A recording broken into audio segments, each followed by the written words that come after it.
Hey everybody, you cool cats and kittens. This is chapter 8 of Island. Ian Sikorsky crawled out of the rebuilt shelter, scratching at ant bites and squinting through the brilliant morning at the lean-to's roof. Rain had come on and off all night. Huge, clammy droplets had fallen like bombs from the shelter's ceiling. The three castaways had barely slept a wink. According to the documentary he'd seen, tree bark was supposed to be waterproof. It was a lesson he'd been learning over and over again since the sinking of the Phoenix. Real life wasn't the same as TV. He sighed miserably. If he'd come to that conclusion a month ago, Mom and Dad probably would have sent him on charting a new course in the first place. Would have never done that. The thought of his parents so far away choked him up a little. Odd, the things he missed the most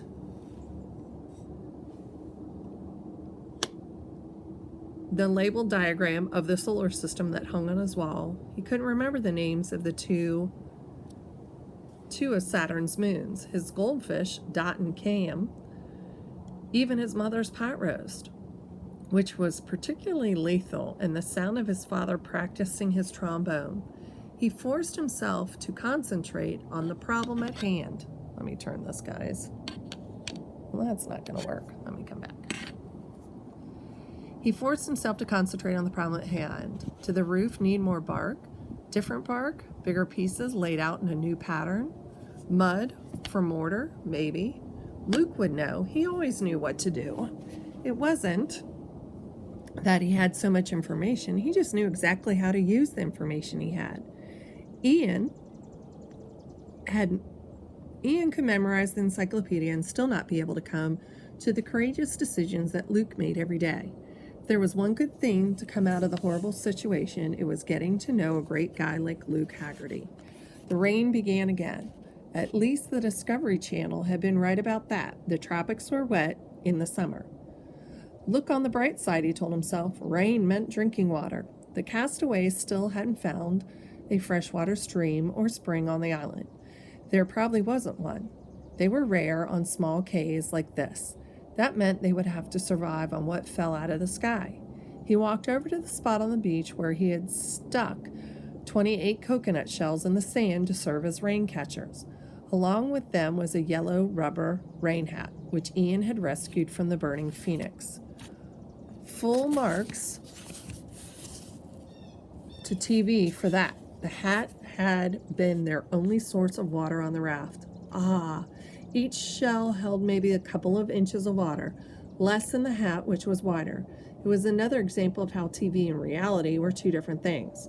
Yes, setting out receptacles would gather rain, but not much rain. The storms were heavy, but quick. For a good supply of water, they'd need a lot more shells or Noah's flood. With a sad shrug, he picked up the rain hat and drained it. When he downed 3 coconut shells in rapid succession, it wasn't enough, not nearly enough, but this was all he had, and he wouldn't dream of drinking more than his share. When he finished, he was even thirstier than before. It was a different kind of thirst than they experienced during those awful days on the raft. There had been a burning, paralyzing feeling of parched desperation. You knew that if you didn't drink, you'd be dead very soon. Here, there was always some water, a pint when they needed a quart when they needed a gallon. Enough to save their lives, but not to satisfy their constant craving. This was a kind of thirst that could go on for weeks, months, maybe even years. It wouldn't kill them, but it was sure to do something even scarier. It would wear them down and drive them mad. Angrily, Ian took one of the empty shells and hurled it with all his might. It hit the sand and rolled, disappearing over the shelf where the beach angled down towards the water. The guilty feeling came immediately. Who was he to throw away one of their precious rain catchers? He ran over to retrieve it and froze. His heart pounded like a drum solo in his chest. The effort to keep from passing out claimed every ounce of strength he had. A body lay limp and motionless in the sand, its lifeless outstretched arms framed a single word from his sign partially erased by the tide: alive. Another bad joke in the long, cruel comedy routine that had delivered them all here. He couldn't bring himself to move any closer. If this was JJ or Lysa, no, it was a grown man. The captain? Luke! Luke! The sound of his own voice, high,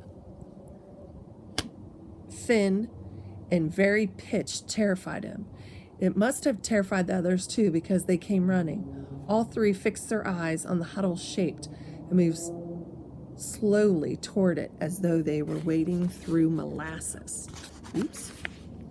It was Luke who mustered the courage to reach down and roll the body over. Pasty gray skin and wild, staring eyes. The face looked unreal, like a wax figure. A collective moaning sigh escaped them. This was not the body of Captain Cascadian. It's the guy, gasped Luke. The fourth man from the plane. He pointed to a neat bullet hole dead center in the victim's forehead. We were right. They killed him. But that happened all the way on the other side of the island, Charla said weakly. What's he doing here? The current must swing around this way, Ian decided.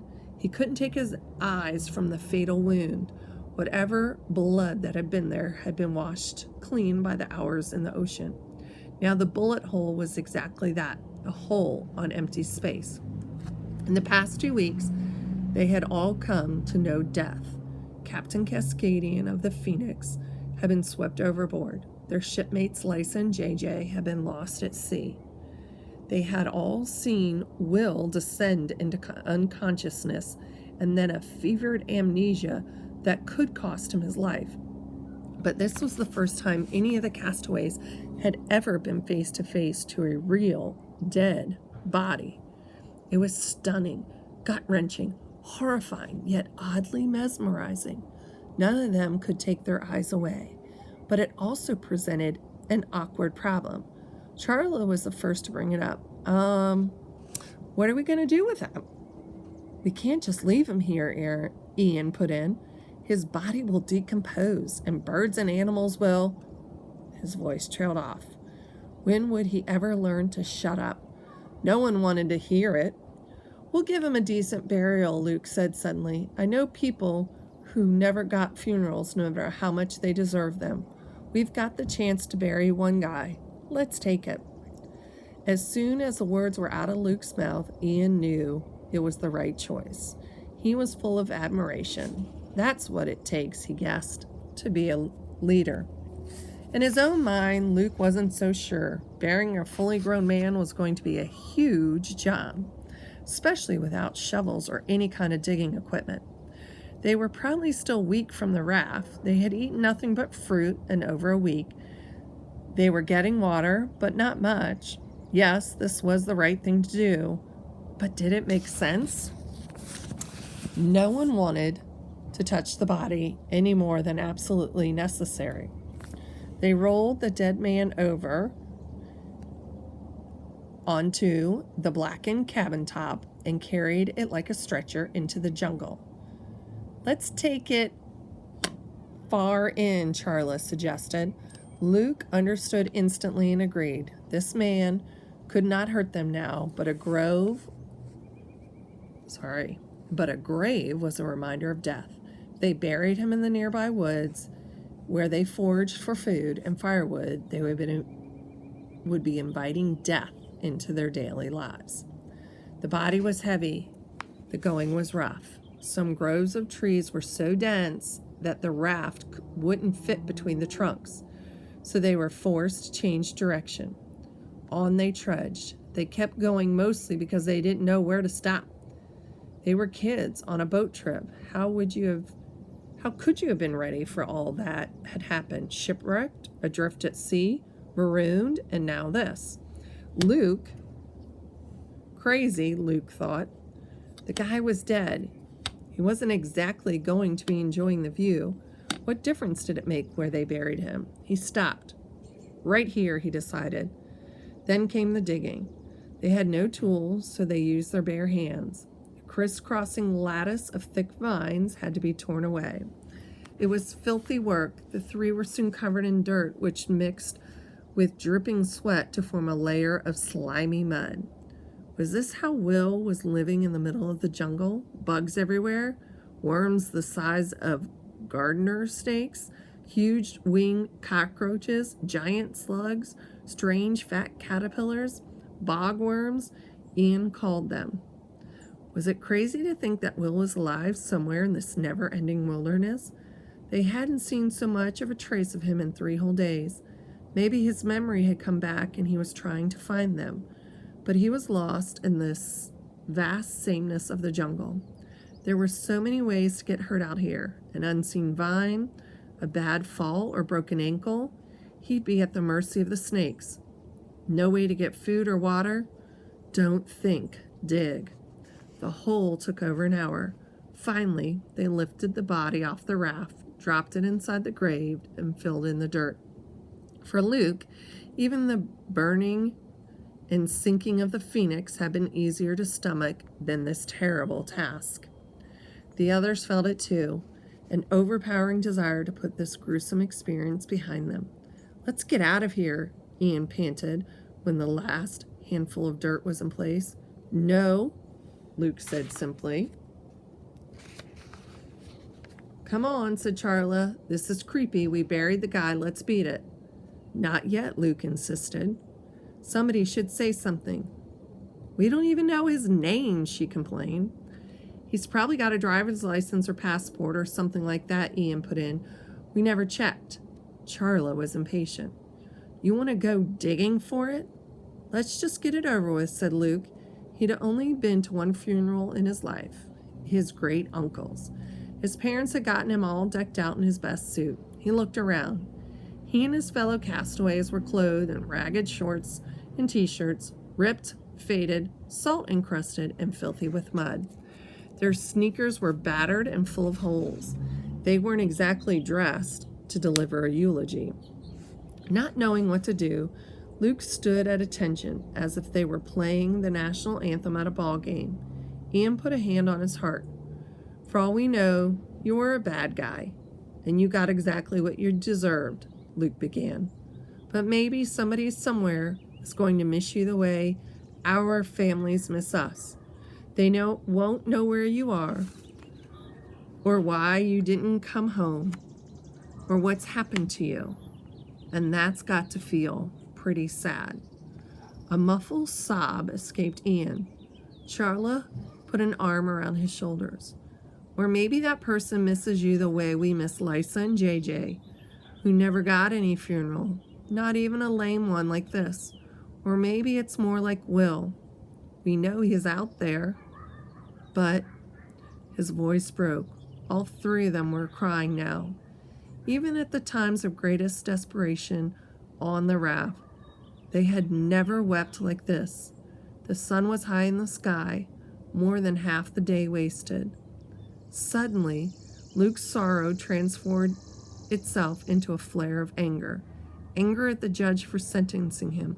Anger at Mr. Radford, the mate of the Phoenix, for deserting them. Anger at himself for letting Will get away. Anger even at the man in the ground for dying and putting them through this. The moment passed. He drew a deep breath. "Anyway, what do you care?" he finished at the mound of earth at their feet. "You're already dead." "Amen," Ian barely whispered.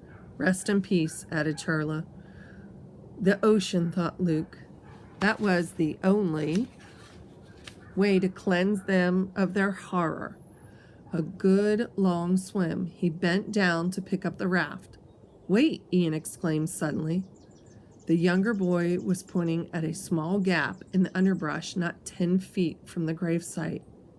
Right there in the soft ground. Footprints. Will?